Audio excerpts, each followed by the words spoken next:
अगर बात न बनी ना तो पूरी तरह बर्बाद हो जाऊंगा, मैं सड़क पे आ जाऊंगा यार। देख तू टेंशन मत ले, अगर 10-12 लाख रुपए और देने होंगे तो हम दे देंगे, और कलेक्टर को पैसे देने होंगे तो उसको भी दे देंगे, लेकिन बात हो जाएगी। अगर पैसे खिलाने के साथ साथ उनके हाथ पैर भी जोड़ने पड़े ना, उनको मनाना पड़े, वो सब भी करूंगा मैं, लेकिन बात मनवा के मानूंगा। लेकिन तुम्हें पता है ना, बर्बाद होने के अलावा कोई चारा नहीं है फिर मेरे पास। तुम दोनों यहाँ क्या कर रहे हो? तुम यहाँ क्या कर रही हो? ये मेरा घर है, तो मुझे नहीं लगता कि मुझे तुम्हें बताने की जरूरत है कि मैं यहाँ क्या कर रही हूँ। तुम दोनों यहाँ क्या कर रहे हो ये बताओ। शताक्षी, ये लोग क्या कर रहे हैं यहाँ पर? कुछ काम था इन लोगों को हमसे। इन बड़े लोगों को हम छोटे लोगों से क्या काम? पता नहीं, मैं भी यही पूछ रही हूँ। क्या काम था आप लोगों को? एक चाय की टपरी वाली को हम अपना काम क्यों बताएं?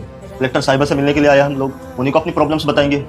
अब ना आप लोगों का बहुत ज्यादा हो रहा है। मैं काम पूछ रही हूँ तो काम बताइए। आप लोग किससे मिलने आए थे? मिसेस चावला से ना? और सही ना, तुमने जिसकी बेइज्जती करी थी उसका नाम क्या है? मिस्टर चिराग चावला। तो मिसेस चावला कौन हुई?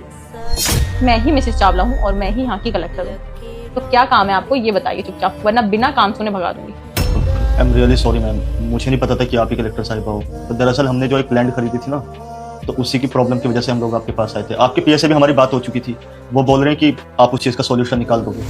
अच्छा, तो आप उस जमीन की बात कर रहे हो? मेरे पीए ने मुझे बताया था। चिराग, ये उस वाली जमीन की बात कर रहे हैं जो नॉर्थ आई के सामने है ना, जहाँ स्कूल बनना था? हाँ जी मैम, सही कहा, उसी लैंड की बात कर रहा हूँ। देखिए, उस जमीन पे ऑलरेडी स्कूल अलॉट हो चुका है। वो गवर्नमेंट की जमीन है और आपने उस पर जबरन कब्जा करने की कोशिश की है, जो कि इलीगल है। इसमें हम आपकी कोई मदद नहीं कर सकते, क्योंकि इलीगल कामों से हम कोसों कोसों दूर हैं। सर ऐसा मत बोलिए मैम, सर को समझाइए ना। मैम जितनी मेरे पास जमा पूंजी थी मैंने सब उसमें लगा दिए। अगर मैम वो लैंड ना मिली ना, पूरी तरह बर्बाद हो जाऊंगा, सड़क पे आ जाऊंगा। बट मैं सर को क्या समझाऊं?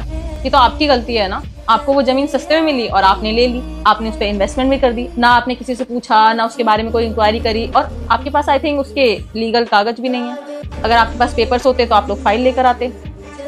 आपने वो इनलीगल तरीके से बाय करी है, उसको तो कोई बेच ही नहीं सकता, वो सरकार के अंडर आती है जमीन। तो देखिए, इसमें मैं आपकी कोई हेल्प नहीं कर सकती, क्योंकि मेरे हाथ में कुछ भी नहीं है। और सही ना, आप क्या कह रहे थे?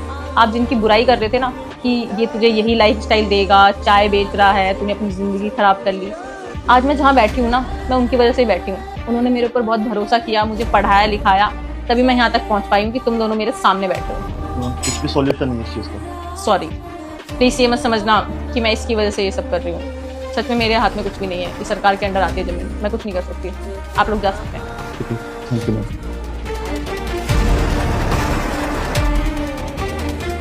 रुक जा बेटा, मुझे देखकर इग्नोर मत करना। इस बार जो भी इस वीडियो को लाइक और सब्सक्राइब करेगा उसके घर में पैसों का बारिश कर दूंगा। यकीन ना हो तो करके देख ले। और जाते जाते बेटा कमेंट में जय श्री राम जरूर